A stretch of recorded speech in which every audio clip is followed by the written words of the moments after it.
Well, commiserations, Anthony. I guess you must be feeling very frustrated, very disappointed. You know, getting done with a sucker punch like that right at the end of the game. Yeah, it felt like it was. I mean, I thought there could be another goal in the game in the second half after we'd fought back really well to get back to 1-1, and showed a lot more sort of not endeavour, but just made a few changes at half time, because I thought we were the not as good first half as we were second half. So getting back into it and then conceding so late on was disappointing, of course, for the fans, for the staff, and for the players, for everyone. And yet you must have been quite relieved, though, coming in at half-time, that you found yourself only 1-0 down, because Aldershot were much the better side and they had several good opportunities. Well, like I said, I thought they passed the ball really well. Their movement was good and we struggled to deal with it. And yeah, keeping that, I still thought we defended fairly well in certain areas in that game, though, in the first half. And making sure, we were in touch by a goal at half-time was a positive for us. Credit these players, though, in the last 3 games and the last game against Aldershot as well. We keep coming back. We keep fighting back, but conceding that first goal has probably killed us in the last couple of games. And in terms of what you said at Anthony at half-time to change things, it certainly had the effect, didn't it? Because you probably were looking for a reaction, given the second half performance away at Aldershot, which was disappointing. Yeah, it was, and those players are honest players. They give everything for me, they work hard, they've been brilliant all season in terms of their effort and their work rate, and they know when they haven't done that well, and that was in the first half, and they really improved second half, I thought, and played 5 yards higher up the pitch.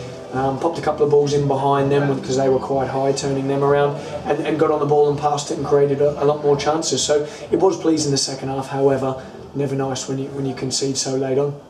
And good to see Kane getting on the score sheet there, getting beyond the defence. Yeah, it was. It's a feature of him running into the box. I think his last one might have been Chester away, maybe, where he got in for a header. So it's something that he does really well, and I thought Jason Banter did really well down the right-hand side, I think, to put the cross over as well. So yeah, it was pleasing to get back into it, but look, we're bitterly disappointed that we lost. And of course, it did look as though both teams really tired, didn't they? The longer the game went on, both teams were really almost dead on their feet. Yeah, it was. I mean, it was end to end, sort of with counter-attacking and countering the counter, and both teams were really tired. We were carrying players with tired legs, but so were they as well. And that's why when you work so hard in that game, and the players certainly gave everything, there was no issue about that. That made sure that they were full on, and they gave everything to play. So we can't ask more than that. But yeah, there certainly was some tired legs. And with a small squad, how are things on the injury front? No Nathan Ralph today. Yeah, Ralph, he just wasn't quite ready for today. We didn't want to injure him anymore. We wanted to make sure that he was right. Hopefully he'll be back for Saturday, but we're still not quite sure. He's got a bit of a knee injury at the moment, so it'd be good to have him back. He's a good defender for us, and he's done really well this season. And how about Bobson? Yeah, Bobson's on the way back. He did a little bit more running in training in the week. Because there's a long-term injury, we just got to make sure he's really right before he comes back. But both those boys, but especially Bobson, have been working ever so hard to try and get back and get fit, and it's so frustrating for him because he's a great lad with a good attitude, and we're looking forward to having him back and hopefully impacting in the second part of the season. And with a small squad and with 1 or 2 loans coming to an end, can you see yourself trying to bring new players in to freshen things up a bit? Yeah, possibly. We're having a look at the moment. We want to make sure that we get the right type of player in, though, with the right characters that add already to the squad. We don't want to just go and get numbers for the sake of it. So yeah, we're going to be patient with it and make sure we get the right ones in, and hopefully that can push us on for the second half of the season.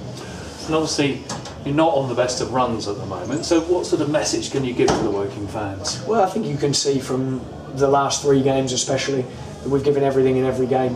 You can't fault the boys' effort, work rate and desire, and the same was today. We were still pushing at the end. We've got our keeper in the box, we're throwing numbers in there, we're putting their bodies on the line, the boys are competing, and I think that as long as the boys are doing that, then they'll support the side. The Woking fans have been fantastic for us so far, on good runs, bad runs, whatever the runs have been, and no doubt today they were exactly the same. They'll be disappointed today, but we're really pleased of the support from the fans, so long may it continue.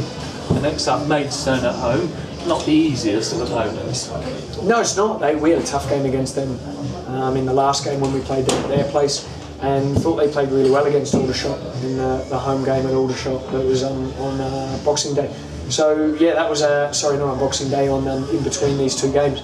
So that yeah, they'll be a tough opposition. I think they've got some good attacking players as well, so we'll have to be wary of them. And the good thing now is we've got a week where we can prepare this week and then get ready for Saturday. Lovely. Thank you very much for your time.